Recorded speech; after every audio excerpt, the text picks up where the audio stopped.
phenomenal. I wrestled I my had a big teddy bear, life-size teddy bear. I I used to wrestle the fuck out of that teddy bear. Crotch ripped out of that teddy. Oh, fuck. Let me get that out of the way early. And hello, everybody, and welcome to another episode of the Going Over podcast. It is I, your neighborhood-friendly coach, trainer, promoter, 43-year-old professional wrestler, Zack. Primetime Reeb. I'm joined alongside, as always, with my life podcast partner, the 7-foot wrecking ball, Paul Isadora.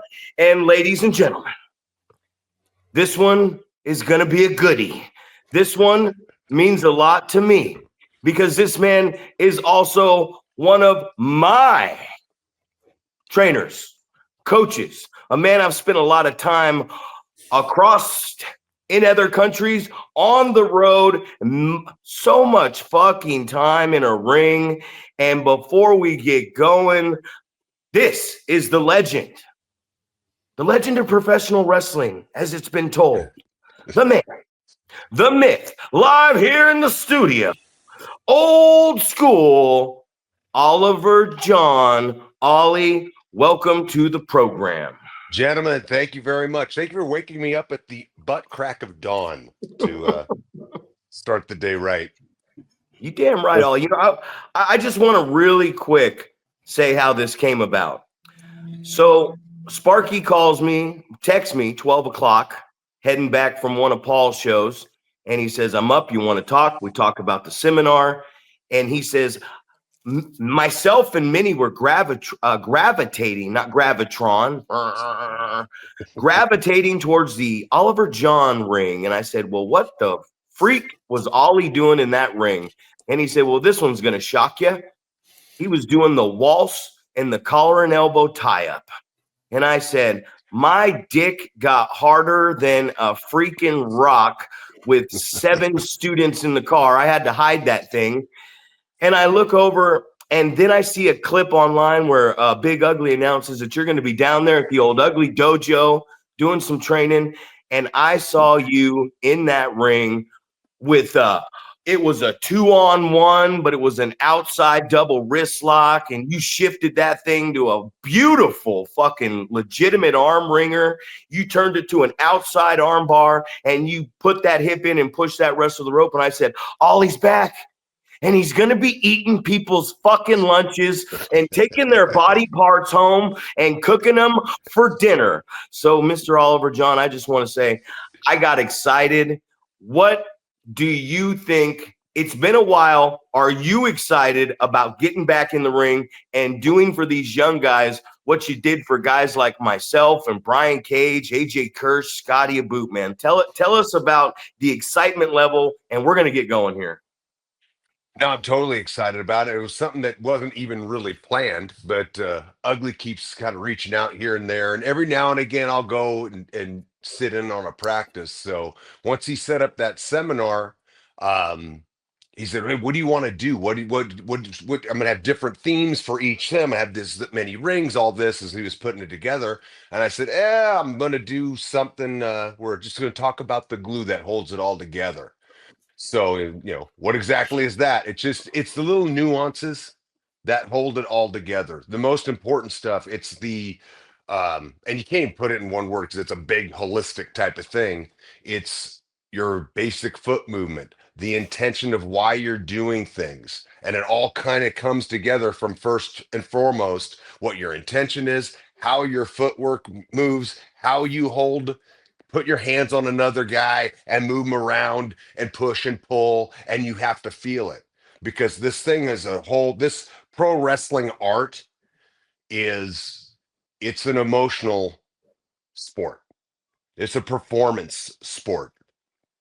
So you have to emote. You have to feel. The only way you do it, you feel it. You feel it. And when you can feel it and make it come out, then you can project it with your face and tell your story of what your intentions are. It's all intent, action, reaction, and it's all organic in the moment.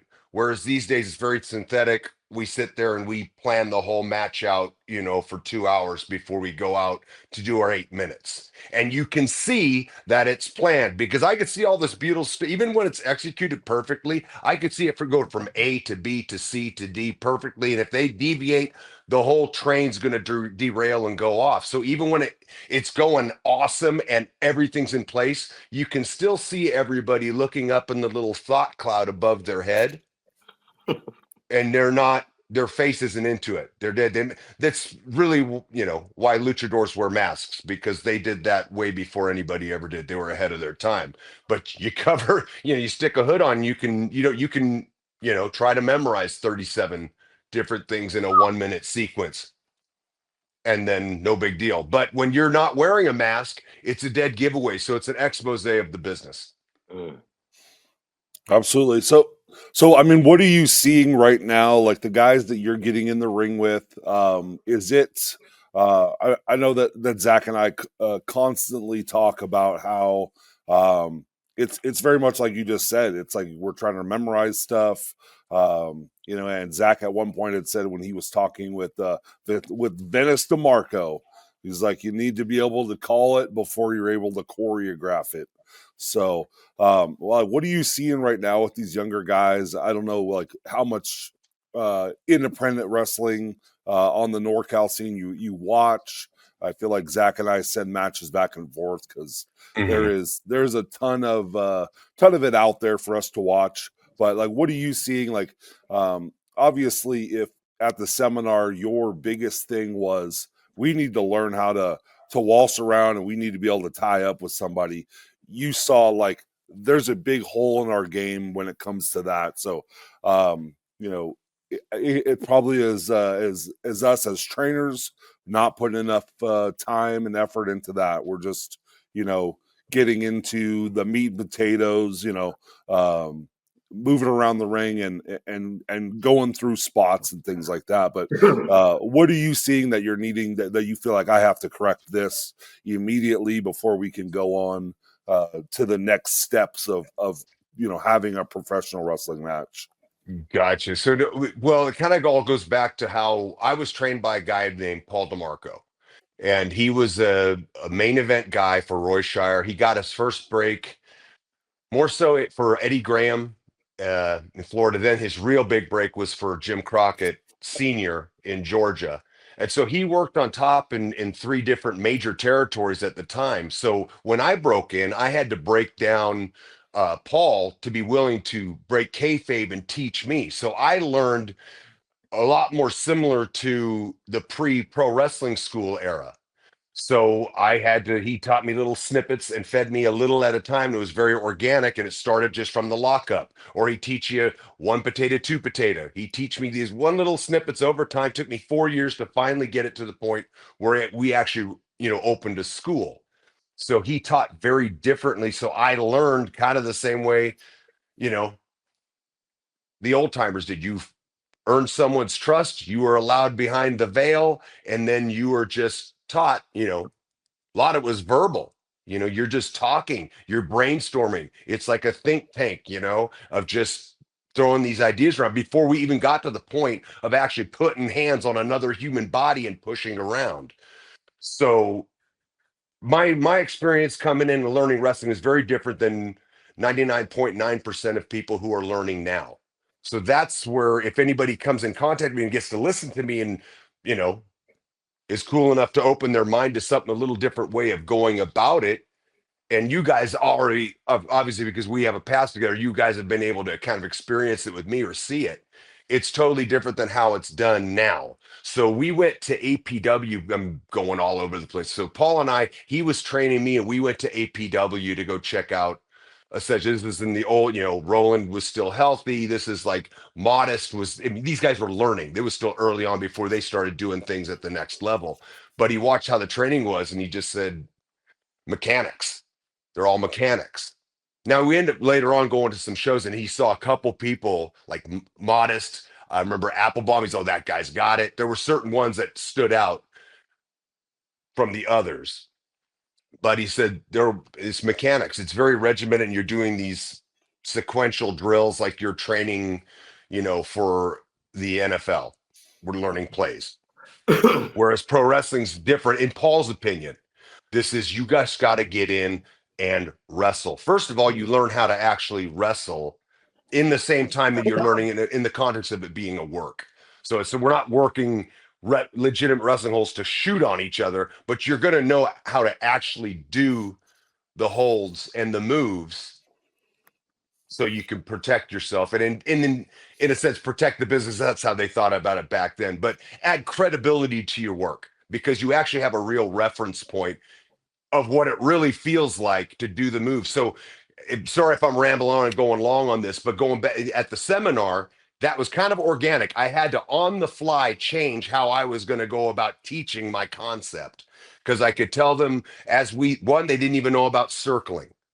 It's everything now when I'm watching indie wrestling and how it's happening with these schools, it's north, south, east, west, north, west, east, it's like looking at a compass and they work very domo arigato, Mr. Roboto. And it's no knock on them. They just don't know any different. It's very, formulaic how they're learning things. And so, and everybody's also their feet are planted like they're in, Home Depot buckets and they cemented their feet into them. And so they'll take a hold, they'll lock up, and someone's going to take the wrist lock and they're going to hold the wrist lock and they stay there. And then the next guy does his counter and the cross counter, but everybody's set rather than boom. And then that momentum from, taking the arm wringer moves me forward 2 or 3 steps to where then I'm going to block it like by hitting the chin. Then I might try for a counter, not get it, and then let them go back to the hold. I'm going to try a couple things before I finally get the hold. Well, they'll go A to the B to the C to the D. I'll go A1, A2, A3. So instantly when I was at that seminar, I could tell they couldn't do it. They couldn't do the circle. They just wanted to come straight in. They're very now because UFC. So now when you got to lock up, you got to keep your hands up here the whole time. Well, no, because if this is kind of really, really overworked UFC, I will just kick you in the gut and then start doing heat.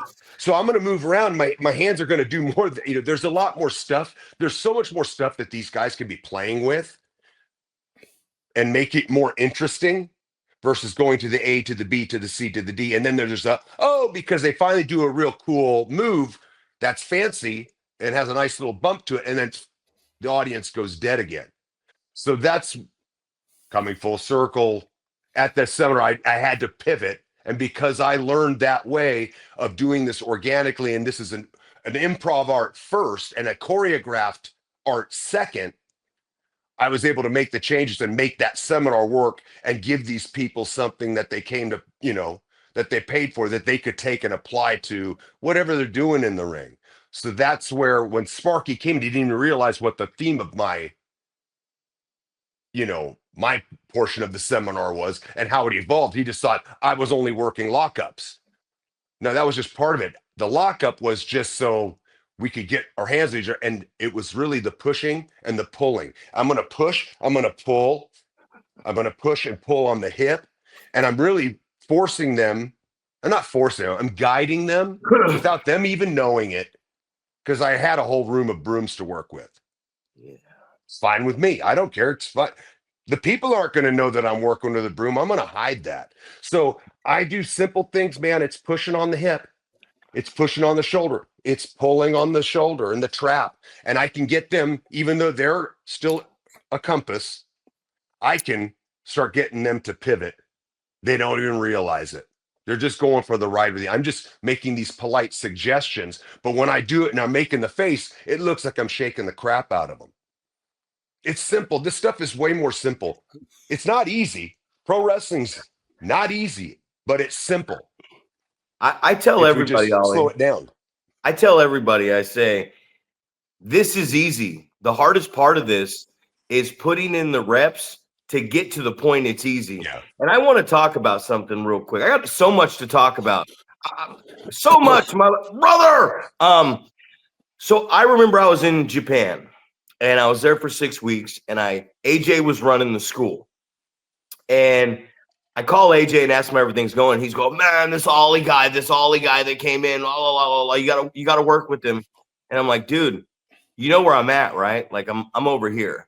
And while I was over there, back in the day when you made it in pro wrestling, you got to sign the wall at Corrigan Hall, which I was lucky enough to get to sign twice. And I have a picture I'm going to send you. I don't know if I ever showed you. It's me signing the wall next to old school Oliver John on the wall. So my name and your name are tag team partners, synonymously connected for the rest of our life. But I remember I came back and it was a year and a half, 3 days a week. And it was me, you, Scotty Aboot, Brian Cage, AJ Kirsch, and the Joes. And it wasn't you coming in for 3 hours a day and us getting in there and you going, well, this is how you do this. You know, it was get in the fucking ring. We're going to lock up and defend, because I'm coming. And then we went down, which you were reluctant at first, I remember, because it makes sense now. You were talking about how you and Paul went down to APW. You were very reluctant at first when we went down to APW. Then we all went down there. And brother, we spent so much time together in the ring training. We created the pro camp with Roland Alexander, which opened the doors for so many different wrestlers. Because I remember at the time, Roland was very adamant about, I don't want to book outside indie guys from other places. And we kind of just busted that barrier down. Yeah. But I remember in many of these rides and everything, because to this day, even when you left and retired, I have continued to do this. And it's all those things that was implemented, because that Paul DeMarco handed down to you, handed down to my coach. And then you came back, and after my coach, I got a year and a half with you, and then we went on the road together. And it was just so important. Don't be within an arm's length of each other is what you showed me. Stay connected. If a guy's got a hold on you, move around. It was everything, like you said, is just, I lock up. I got a lot of these guys don't even have a collar. I've seen guys lock up and they put their hand like, where's my fucking hand? Right. It's like, Yeah. like this. It's like, that's your control, right? There's a way to do all this stuff, and you're doing it off of the other guy. Like if I have someone in the ring who's going to actually defend, block, and counter, it opens up the next thing for me to do. So before we get going, I wanted you to touch on some of that stuff I just said. If I threw too much at you too quick, I fucking apologize. I'm up. I got 2 cups of coffee in me. I'm like, yeah, good man. But I just want you, this is an informative podcast, and there ain't nobody as informative as my boy Oliver John. I just want you to tell, and I could be wrong here, and if I am, say, Zack, shut the fuck up, and I'll go learn even more. How important is it to get in the fucking ring, not just at class, but to leave here and do this stuff on your own? How important is it how important is the goddamn waltz and the collar and elbow tie up every day you show up to training? The waltzing is the most important thing. The foot movement's everything. It's everything. That's what's going to kind of, that's your river. The wrestlers are just canoes, and you got to learn to just go down the river, and it needs a flow. You have to have a flow to a match. And these are matches, like even when I was working, sometimes it'd be disjointed if I wasn't comfortable and I wasn't in my groove. And it's almost like, when someone's going for a hug and they try to keep bumping each other in the nose because they don't, figure out which, hey, you take a side, I take a side. So, but it's because I wasn't just going with the flow. You just got to go and find the natural flow and just ride it out. And how you do it is you want to be a body in motion stays in motion, a body at rest stays at rest. So when it's at rest, now you got to get it in motion again. That's where matches will be disjointed because they're not just working the footwork. And this isn't working footwork for footwork's sake. It's simply just getting in there and pushing and pulling. Just very basic movement, relaxed movement. When you go in the ring, just think you're taking a Sunday stroll. That's all you're doing. That's about the intensity of my foot movement. So that little series I did with that young kid, Brian, he's probably not a young kid, he's probably grown, compared to me. where I did the chain off of the arm. And notice I did the chain off the arm. I did like 4 things off of the arm, and I was the aggressor. At one point, I just backed up, and that pulled. He didn't know he was going to come up and put his hand on my chin. I moved him specifically myself because that's what I desired to do, because I knew, okay, I can't gobble him too much. I've got to make him come up and improve his position. And then he put it, and then that's when I snatched it back down and moved back. And I used my hip as a shovel, like a bulldozer, to break. And I'm on him the whole time. If you notice, I was on him the whole time, pushing, pushing, pushing. But there's a chain there. There was a chain there. The 1, 2, 3. I improved my own position by moving him as he's moving. It's almost like a matador. Olay. I olayed into each one of those transitions to get another hold on the arm. Then I let him make a little comeback. Because if you're doing like 3 things or more in a row, and the guy you work with hasn't done something to negate my position and improve his, then you're just gobbling. You might as well beat him. So you got to put something in there. And so that's what I did. So that's different than what everybody else is doing. Is I get a move, you get a move, I get a move, you get a move. That's what most people are thinking what a chain is. And yes, you can do it that way, but that's not the only way. It's better if you could slip in, and I'll get 2 moves, and then you sneak something in. I'll get 3, you get 2, and it's not set in stone. It could be 5 to 4 to 3 to 2. If you're doing it always so regimented and formulaic, eventually it starts. People could figure out that it's formulaic. So you want to be able to riff this stuff. It's do your work like a jam session of musicians just getting together in the garage and just you know playing a couple chords, and then the drummer kind of comes up with something, then the bass starts doing something, then the singer starts humming and stuff, and pretty soon after 20 minutes they're making a beautiful song that they did not write and plan out. So if you can work in the gym setting like that, you'll be able to do that live. And here's also why I'm going to be going all over the place on tangents, because it comes to me as I'm saying it. Oh, it's all You good. kind of these days you kind of have to can it, because you're going to a different school, wrestling somebody you never wrestled before. So you don't know how to dance together because you never danced together. It's different. It's like having bad sex and then making sweet love. There's 2 totally different things. First time you're with somebody, it might not click, but 36 times, then all of a sudden, you're riding the waves and everything's cool. So it's the same thing with the wrestling.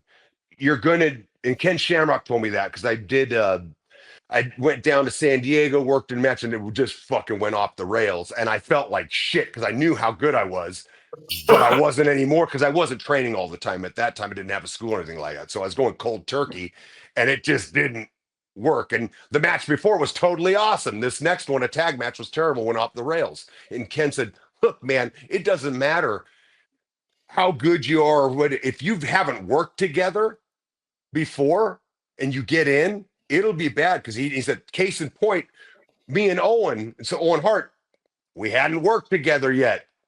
It wasn't quite right until we worked a few times and kind of worked out the kinks and started getting a feel for each other, and then it started flowing. So these days you kind of almost have to can it because you don't know each other.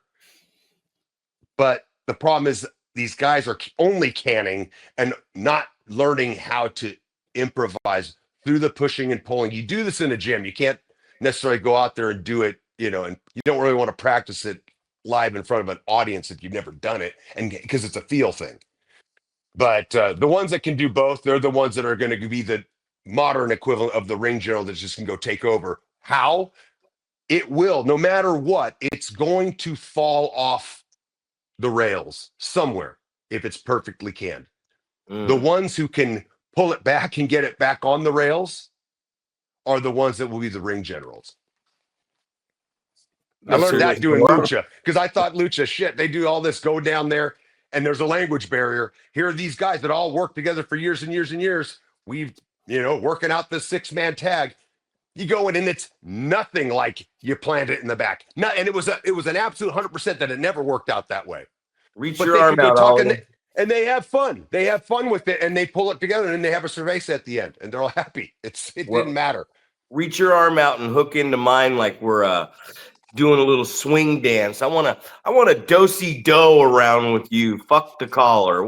Paul, what do you got, man? I'm Oh, listening to gold right here, because very rarely do we get to hear this important shit that we talk about. Oh, moving around, pushing your opponent. I think I said it the other week with the wrestler I wrestled. I said, the reason I'm engaging in the lockup with you is because I need to know how tight you are, how loose you are. If I push you forward, do you know to move back? If I start walking my feet backwards, do you know to move forward with me? And Ollie, it's a dance, man. I love listening to you talk about that. And I'll shut the fuck up now because I know Paul's got something. Sorry, well, Paul. yeah, I was just gonna say, like, all of this stuff is hitting home. Like, we had a training session yesterday at our school, and it was very much what you're talking about. Is like these guys are transitioning from one hold to the next so quickly, right? It's like it doesn't look like a struggle if you guys are Right. transitioning from one hold to another seamlessly like that, right? It has to look like you're working to get in and out of a hold. Not just the guys giving it to you, right? You can't just take a fucking top wrist lock on me because, right? I'm gonna be fighting to not let you get it. So different things like that. I think we're, are in, obviously it's important for me to hear this from you as of, just to reassure that I'm talking about the right stuff, So, Mhm. so just making sure that that I'm getting that stuff as well, and I feel like it's the old school thought process, right? It has to look like a struggle, it has to look like a fight, um, and I feel like we've come so far away from that. You were just talking about chain wrestling with switching off hold to hold, like you get one, I get one, and that's a big frustration of mine when I'm just watching wrestling in general, right? Because I'm like, Yeah. you're not putting a guy in a position where um, they're gaining sympathy from the fans if you hit him with a couple moves and then he turns right back around and hits you with a couple moves, So Mhm. I feel like that's, and I was I was discussing that with somebody yesterday about, like, I'm going to ruin pro wrestling for you as a fan by telling you about it as a wrestler, because now you're going to start seeing things that we're talking about and you're going to go, oh, that guy's not doing it right. Right. So, Mhm. um, That's exactly what my trainer told me. So you're what I'm exposing to you now, it's going to change. You're not going to be a mark anymore. And you're exactly. going Yeah. to still want to be a mark. It's going to be hard for you to break off of that, but you're going to have to divorce yourself from it. And it's not that you're still a mark. We're still staying marks to a certain extent in terms of being a fan and a student again, but you're going to change and be more a student of the game. You're looking for the process. And so it's just as entertaining. And the fact that they've opened, they've lifted the veil so much, there's a whole subculture where people are, just look at the comments. They're all talking like they, have been wrestling 30 years. They all use the lingo. It's almost become more interesting learning how to be the magician than actually just watch the magic show and enjoy the magic show. So there's a whole, following just because of that. But but they're still students, going into this, and they don't want to break it off and be a mark or not be a mark anymore. It's really hard for them to let that go Yeah. and allow themselves to be a student of the game and actually be the performer that other people will want to mark out to. And it's not easy because it's a big part. Usually these people have been watching for years and years, and that's a big part of their identity is, personally, it's just enjoying and losing, letting go and just enjoying the wrestling as purely a fan. But it's different when you got to be able to, you're going to have to just study it and look at it this differently than you did before. Routine and repetition, man. It baffles me sometimes that you get these guys in here when they're training, because we're staying training focused here, and you show somebody something and they get it. You know what I mean? It's like my recovery. It's like, okay, I read this, I got through it. Are you great at it now? No, I got to keep going. I got to keep going. I got to keep going. I got to keep working on my lockup. Just because your fucking trainer showed you how to lock up one time and you did a few reps of it, it doesn't mean it's time to move on to how you do a headlock and a hammer lock. No, lock up 10 times. Okay. Now lock up 10 more times and pull a headlock. Lock up 10 more. You can put 10 to 15 fucking minutes after you stretch into warming up and breaking your sweat before you get going, man. And these basics and fundamentals are so damn important. I get so passionate about this because the stuff you're saying right now, the reason I'm teaching this stuff is because you taught me this shit. You guys taught me this shit. We repped and repped and repped. I can't think about how many times we sat in that hot ass gym here in Yuba City before we went over to fucking Chili's or Applebee's afterwards. How many car rides we sat in, and it was just this stuff. And you know what it comes down to? It comes down to, can you execute? The name The Excellence of Execution by Bret Hart, it wasn't because of that. It was a complete fucking work. Nobody executed what pro wrestling was supposed to be realistically without hurting their opponent like the fucking Hitman, man. So you're talking about all these people that are like, oh, well, this is how I look at wrestling, and I'm a fucking armchair quarterback, and I've listened to a lot of guys that make a lot of sense, and they got some good ideas about booking. But I really don't listen to a motherfucker unless I've seen them, whether it's a manager role, a commentator, ring announcer, wrestler, whatever. If you can't go out there in front of a live crowd and execute your assignment and your fucking job the way you're supposed to, I'm not really listening to shit you say, man, because the execution of this thing is so important, brother. Like, can I get out there and can I do my job as the bad guy, the heel? Can I do my job getting the reaction from the fan? If I'm a manager, do I know when to turn to not take the heat away from the wrestlers? So we're throwing guys out into the ring with too much. Here you go. 6 months of training, not even good training. Hop in the ring. You're going to be Bobby fucking Star Maker. You know what I mean? We got Bobby Star Maker over here. Order your tights off of eLucha, and here's your theme song, and we're going to throw you right in the gimmick. What happened to just fucking, hey, I'm Zack Reeb, and for the first 6 months of my career, I got nothing on my gear, and I'm getting the shit kicked out of myself so I can learn how to follow. Tell us the importance of learning how to fucking listen and follow, please. Well, that's part of it. Like, just I'm going back to that one because when you guys call me, it's because you saw that little snippet that Ugly put out, and when I just did the arm series, and Brian just went for the ride with me. He didn't have to think anything. Then that's all you need. This is where it's best if you can have, because everybody has, okay, they have their beginner class, they have their semi-pro, and they have their pro. But you can't just have a bunch of beginners with beginners. That's why I had to actually be in the ring at 53 years of age and work with, I think I might have done 4-hour-long seminars. And I locked up with everybody myself because you need somebody who has more experience than you to be led. I couldn't have 2 people equal, or I didn't know what their levels were. And it's going to be the blind leading the blind, and they're never going to get the feel. So they're never going to learn to begin with because they're not going to get the feel. This is the feeling game. It's the nuances. You don't even know what you're feeling and why it's right. But when it's right, you know. So it's always better to have. That's how it used to be. You were the jobber, and here's this grizzled old vet, that just clobbers the shit out of you. Listen to me, kid, type of thing, right?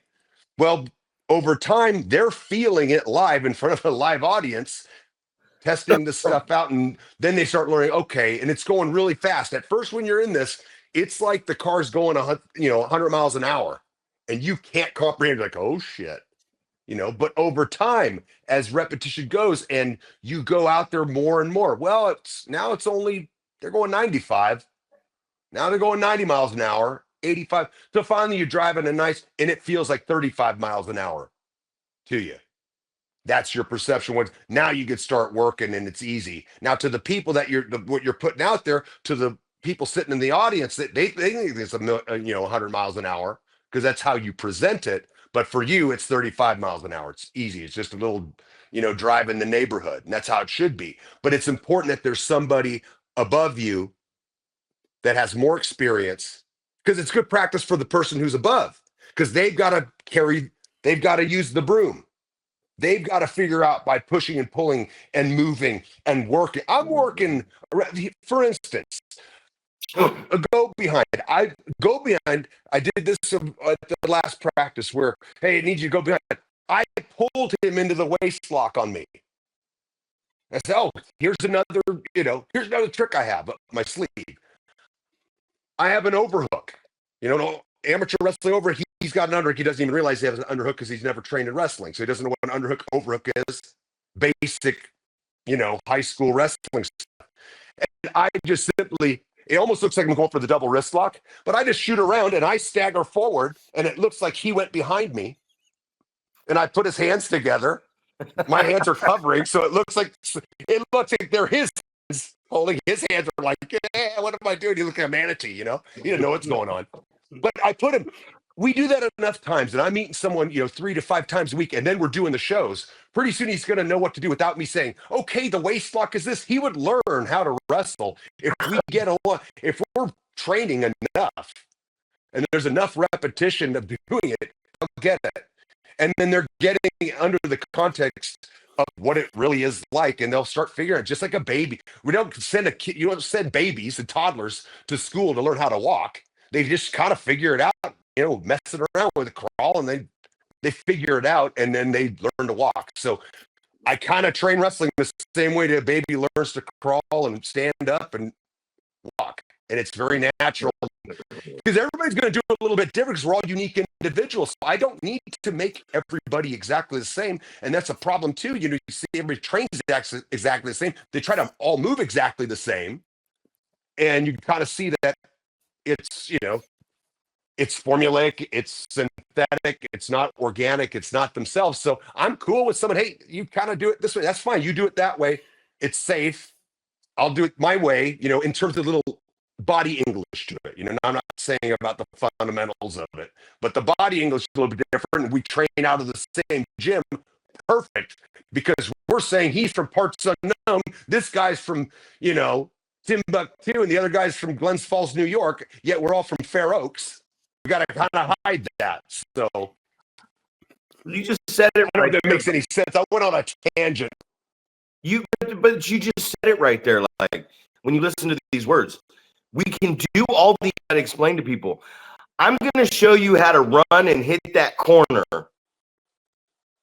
over and over. When you can hit that corner correctly, every part hits it, the feet shoulder width apart, grab that, turn yourself in. When you can hit that corner 100 times in a row perfectly, then whatever the fuck you want to do after you know how to hit that corner correctly, go for it, man. You want to flip up, flop over, land on your face, do all this shit. Hey, here's the pump stop and the post for the hip toss or the back body drop, which is why we do the progressions. Hey, you want to do this, you want to do all this stuff that I'm showing you the one way to do it. Like, there is one basic fundamental way. There's a heel bump. You want to swing one leg, either way, your head's got to be up. I'm going to show you the basic way to do all these basic things, the fundamentals. And then when I've shown you how to do them all, and you do them well, you grab the headlock well, you can go ahead and add your own flavor and sauce and spice to whatever you want to do with it. But you said it right there, and it's so important. Is like, there is a fundamental way to teach a professional wrestler. Hey, I'm not going to take the 300-pound guy and be like, because I've seen it. Oh, you got to do the leapfrog. The motherfucker ain't going to do the leapfrog. He's going to be the guy that's going to learn to run under the leapfrog. He's taking the drop kick. And when you say it's formulaic, man, Oliver John, keep talking, because I know what you're saying, but I love that you're saying it to these motherfuckers that are on the outside right there. Big Paul, what do we got here, man? Let's keep this shit moving, man. I want to hear Ollie fucking break it. Right. I mean, I just love how it's the analogy of we all work out in the same gym, we all learn the same stuff, but now we can't be a cookie cutter of each other, right? You have to make a little bit different, mannerisms or whatever. But I mean, it all goes together. Learn how to do it properly first, then start adding your own spin to it. And I feel like I am constantly saying, like, I don't want you to be a carbon copy of what I'm teaching you exactly, right? This is the way that I do it. These are my mannerisms. You don't have to do this stuff, but I'm telling you the basics and fundamentals of how to get into and get out of different things, right? This is how we're going to stay safe and protect each other and things like that. But I also love the we're not going to have two guys in there that are on the same level, right? And I talk about this all the time when I'm trying to structure matches, right? If you're going into a match and something starts falling apart, you need to have that guy, the more veteran guy, that can kind of pull it back together, get it back on track, So you see so many times where there's, a great match starts going off the rails. Who's going to Oh rein yeah, it back in? it'll be an abortion no matter what. Right. I mean, it is what it is. There's no stopping it because they don't know. They don't Right. know. So, and I don't know, and It's I've not made their fault. They're just Right. trying to figure it out like everybody else. Of course.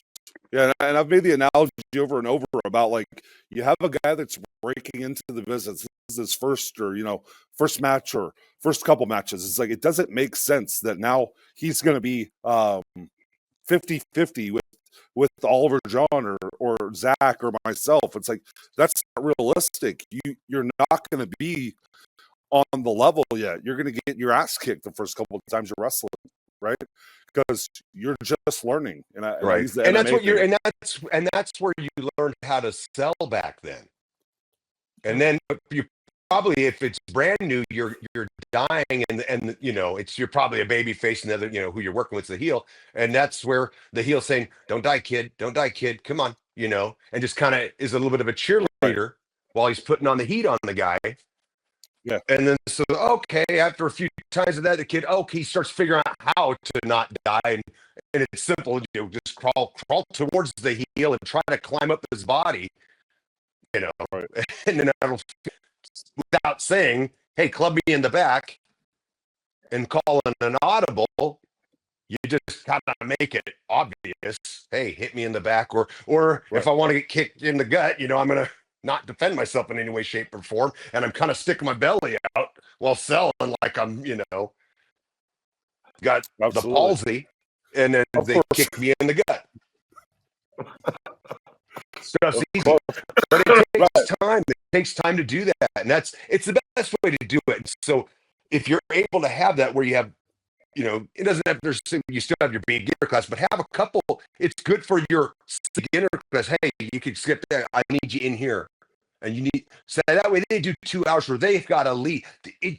We want to learn how. Our goal should be able to be, hey, can you work with the broom? That little, that old catchphrase, wrestling catchphrase. But that should be your goal. I didn't need, so there was no mistake as to where I kind of was able to kind of come into this area and start moving up, because I spent years and years. I was lucky enough that I had the training from Paul. And then when we opened the school, Paul was 58, and he's like, "Champ, I can't do it."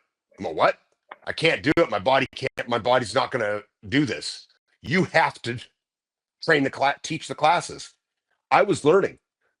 So I had to figure this shit out at the same time and teach it. So that's where it was easy for me to be a general, because I had to do it at the same. But I also had the talent. I was lucky to have the talent. Some people don't have the physical talent. I was gifted athletically. Just watching wrestling, I was a natural mimic and could just impersonate it.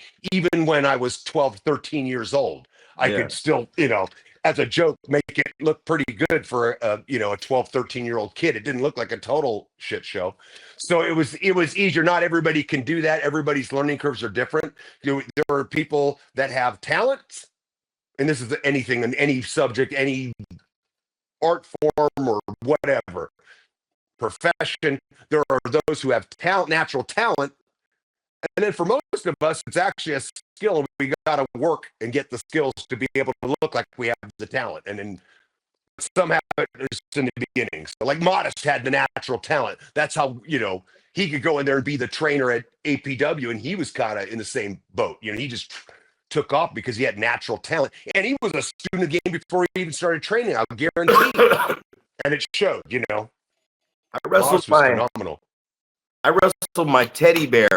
I had a big teddy bear, life-size teddy bear. I had a pillow. I used to wrestle the fuck out of that teddy bear until the crotch ripped out of that teddy bear. I should have seen this. The crotch.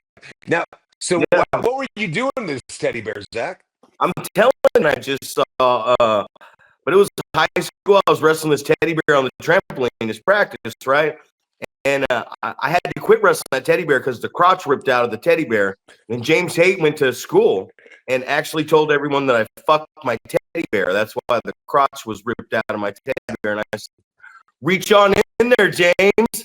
And I bet all that stuffing is going to come out at one time. And that's the beauty. And it couldn't come out because it was like cement stuck together. The whole bear was hard as a rock, you know what I mean? But when I took it out in the sun, the semen would melt. Okay, this went down. I was talking about cement. Oh, yeah, but the sun hit that. Besides my teddy bear experience, which that's where I first learned not to be sensitive with being friends with guys like James Haight. And we are in a sensitive world, man. I just know that when we were coming up in this business and we were riding around and we were going to all these shows, it was a rough night in the locker room. You know what I mean? Like, we had such a bond with all these guys. We would leave the shows and we were just everywhere together, man. The camaraderie in the car. We'd go to the bars and the nightclubs, and it would lead back to the motel, and then it'd be 2:00 in the morning. And you'd be at a Howard Johnson, and you'd walk into a room or look outside, and Dylan Drake would be out there with JJ Perez, drunk, and we were still working on our craft.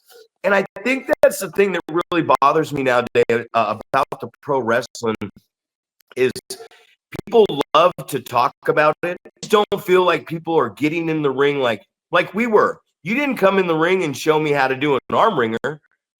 We just started colliding with each other for hours, and like you said, it all comes together.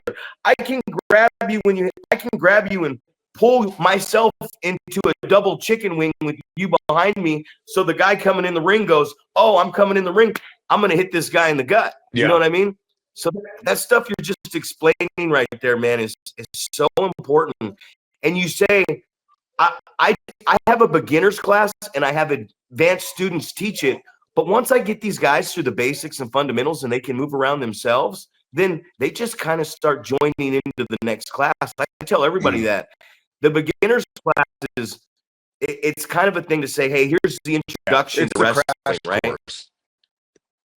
Yeah, you're here for 3 months. You keep showing up consistently. You can get through your rolls and bumps and all this other stuff, and you know how to move around now, so I'm not dragging a sack of shit around the fucking ring. And that's what I was telling you yesterday. If I got to chase you around that fucking ring, you're going to be really sorry when I catch up. And if I got to blow myself up, picking you up and moving you around, if you blow me up especially, that was the hardest thing I had to learn. That elevation going up to fucking Reno and in there with some young workers. Dude, I'm gassed. And this guy's gassed because of his entrance. Now we got a 43-year-old that smokes and a fucking gassed rookie out there in high elevation. And these guys, I wrestled a guy for 7 minutes, got a concussion, and was blown the fuck up, thought I was going to die. And I didn't even labor my breathing at all. Long, awkward pause here, guys. Yeah, no. Because Boyce knows what he's doing. He's been doing it forever and a day. But if you want to hack in terms of picking someone up, so you're not having to pick someone up, just put your hand on their. I put one hand under the chin, other in the back of the neck, and then start walking backwards. And he'll start. Then you don't have to lift him. Then he'll start moving forward, and he'll get himself back up. Oh, you don't think I don't remember the classic Ollie put that big old butt out and go?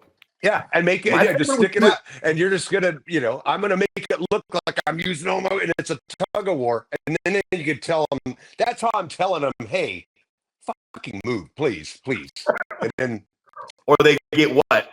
they're Whammo! gonna back chop. They're not back Yeah. chopping. That's That was my favorite. when in doubt. I would be 30 minutes with you. My every part of my body right here would be just covered in handprints everywhere. And then right there on I think that's where the shirt came from too. And then right there on my back was one shot. Right in the middle of it, there was just one handprint perfectly placed. I watched you have some classics with Scotty Aboot, man. And I don't think that kid, I wish he would have never stopped. I talked to him here, but that kid was, you and him together was just fucking beautiful magic. You know what I mean? You had Scotty was easy to work with, but he had a wrestling background, and he knew how to, and he transitioned his wrestling, amateur wrestling to the pro style, and kind of had a meet in the middle. So it was super easy because on the fly, if something's kind of off, he makes it, he's going to round out the edges. There's too many of the matches. It's like straight edges. You got to be able to round out and curve the edges so everything's smoother in transitions. So it is a natural. The whole key is the flow. That natural ebb and flow. A match should look natural. Going and kind of where I got the whole idea of that is I had a class going and we were watching a match and it was Ricky Steamboat and Tully Blanchard. We were studying that. And I was trying to tip my tongue like, hey, there's, a real fight doesn't look like this. However, how they're working, it's just and one of the students said, Coach, it looks, and I was, oh yeah, what is it? What is it? It looks, she said, it looks natural. I was like, oh, light bulb. That was after God, it was that 14. So I had already been doing it 15 years or whatever it was. And so I just never been able to put my tongue, it was on the tip of my tongue. What is it? What makes these matches look different than the other ones? You make it look natural. People, if it looks natural and not synthetic and planned, a lot of stuff looks planned. It's beautiful. There are a hell of a lot of gymnastically gifted athletes in pro wrestling now. But it looks like they're gifted gymnasts. well, we Not hidden. Yeah. Beautiful, and that's what makes the heel, and that's what gets the heat in the ref. We're not supposed to punch.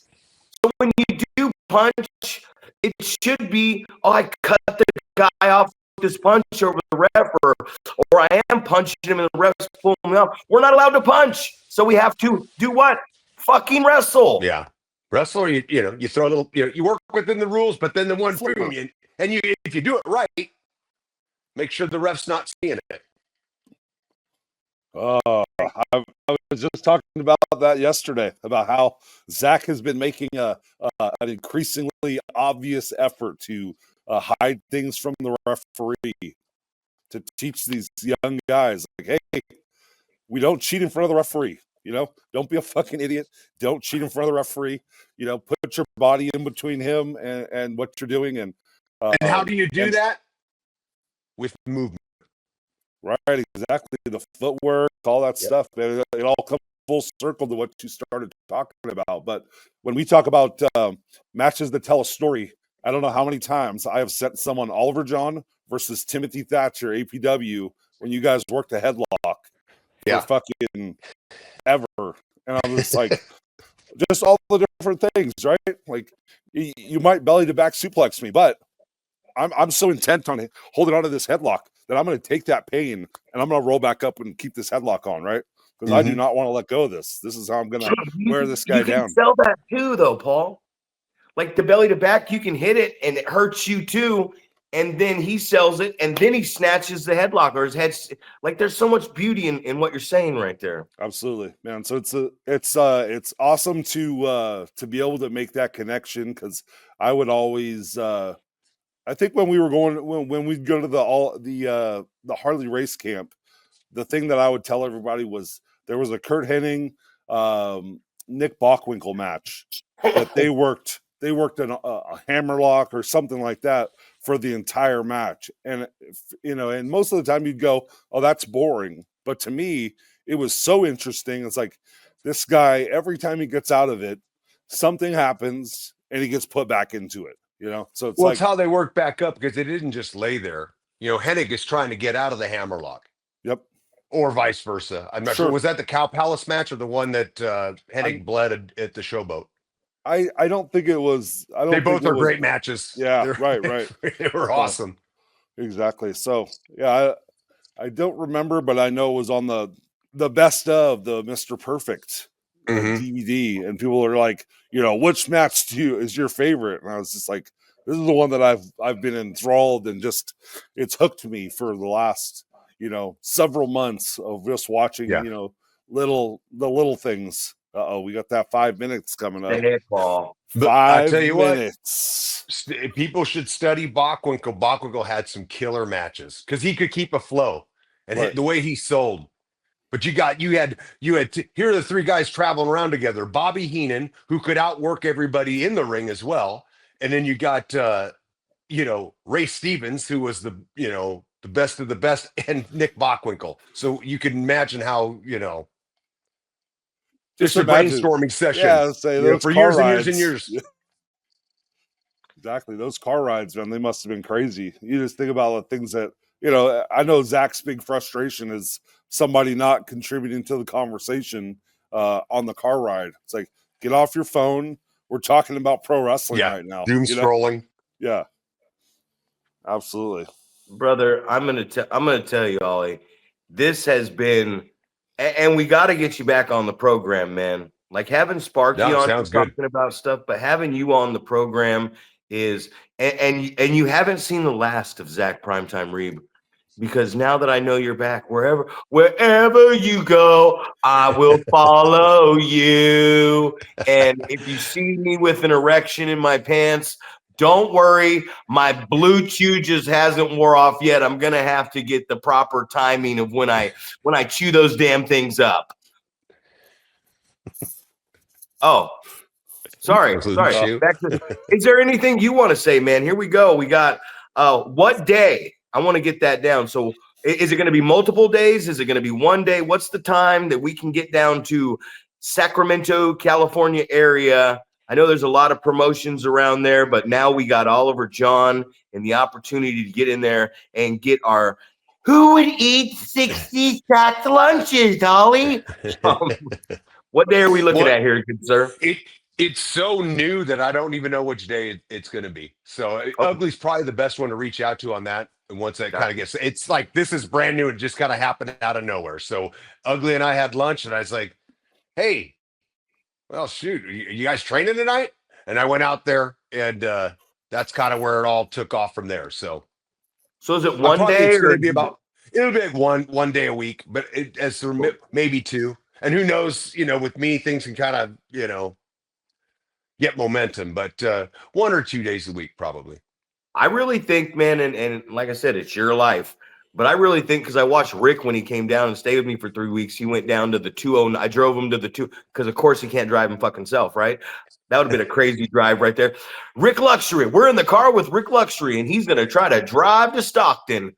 But we went down to the 209, and we went down to East Bay Pro, and he was running these seminars, and he was showing them some stuff. And we got back in the car, and I said, what are you doing? I said, he's like, oh, I just want them to get something they can take away to add to their match. I said, well, you should have worked on their waltz and their tie-up, because that was definite in need of some work. So I think too, having you around to train down there is great. I can't wait to hear the day you're going to be down there.